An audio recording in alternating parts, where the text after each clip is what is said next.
Greetings to those who find this video through the web and just casual happenstance. Welcome.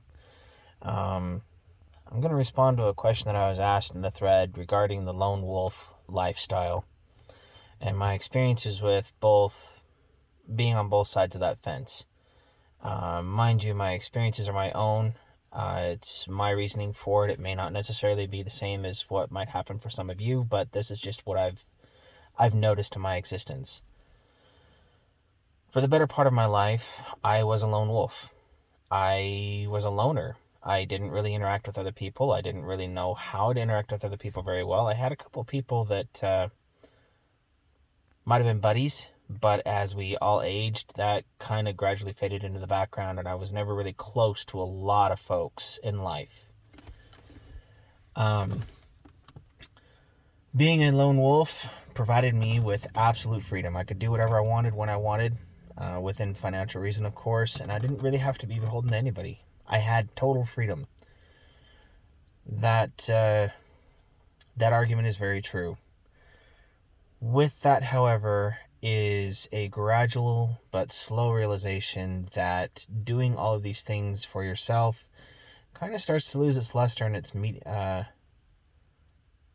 its sense of enjoyment begins to fade in overall stimulation and enjoyment. It starts to become a little bit more empty and meaningless. At first, I just kind of brushed it off and found new activities, and that worked for a while.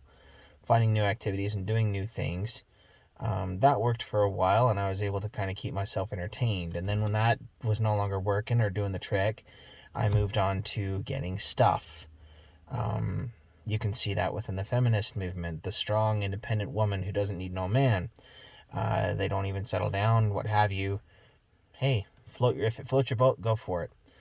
But I noticed that in a lot of cases, they became very materialistic. And slowly but surely, I have total freedom to do what I want began to lose its luster in their eyes. And they were trying to find new ways to justify their actions. But eventually, at least in my case, it started to become very monotonous, very boring, very dull. I could do new things, but it just didn't carry the same kind of stimulation. So I chose to start trying to find ways to make friends. It was a very, very difficult adjustment for me because, mind you, I have been a loner for the better part of my life. I was never really super close to anybody, but I did have a couple of people that I was buddies with at the time, most of which I don't even interact with anymore just because I don't know where they are and I don't know how to reach out to them. But I gradually realized that not only had my social skills suffered tremendously, I was seriously behind being able to interact with anybody else in a healthy manner, which was very frustrating for me, and it caused a lot of heartache and a lot of sadness and a lot of depression because I was very weird. I still am kind of weird, but I was very, very weird, and I did not know how to interact with people very well. I tried, but I was not very good at it. So it was a very frustrating and struggling fight for me to be able to get better. That was the first thing that I noticed that I was lacking in when it came to being a lone wolf. The other thing that I noticed, again, everything is losing its luster and importance in my life when it came to absolute freedom and doing what I wanted to do. It carried no meaning, it carried no weight, no stimulation, none of it. The other thing that I noticed is that life became very empty and monotonous for me as a lone wolf. These are things that I noticed kind of gradually as I went through my journey between being a lone wolf and a loner to being somebody who eventually got married and had a family.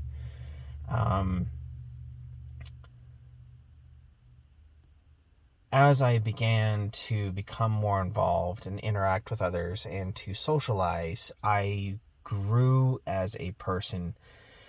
Flaws that I didn't even know I had became exposed. Things that I didn't even understand I was struggling with became better. and I became a stronger person as a result. Now, there is something to it when it comes to the whole alpha wolf mentality or the alpha male mentality. You're not going to interact well with the other alphas. Now, I wouldn't necessarily say that I'm an alpha per se. I think I'm pretty confident in myself nowadays, but I wouldn't necessarily call myself an alpha. That term doesn't really mean much to me. But as we know, alphas don't really get along well with other alphas. There's always going to be that level of competition. On one hand, that can help you drive yourself to be a better person because you want to compete with this other alpha, and you begin to develop a nice friendly rivalry.